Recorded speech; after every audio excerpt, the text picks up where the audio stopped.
Hi, I'm Richard Tang, founder and chairman of Zen Internet. So over the years, there's been a few people ask me, where does the name Zen come from? And so here's the answer. So my surname's Tang.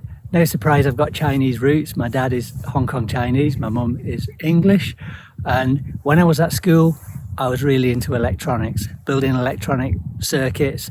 And back then, way before the internet, you needed electronic component data sheets to know how all these components worked. And you needed to get those from the manufacturers of those components.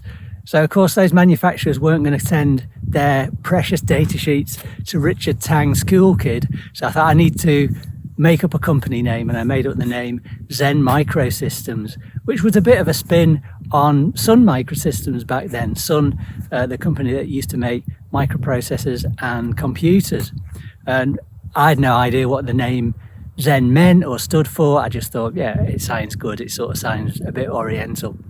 So wind forward about 10 years when I was ready to set up in business for real, and this was 1994. I came up with maybe 3 or 4 different possible names for the company, and I threw in Zen Microsystems as one possibility.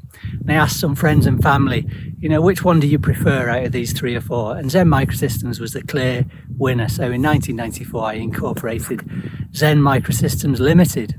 Now, a year later, when I teamed up with my brother Dan to set up the internet business, the choice of the name Zen Internet was really easy, straightforward, and a natural choice.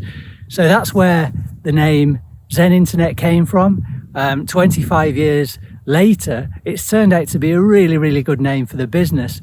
I never knew it at the time and call it coincidence or providence, but Zen is really representative of what we're about as a business in terms of putting people first and having a greater purpose beyond just making profits. So that's where the name Zen came from. Hope you found it interesting.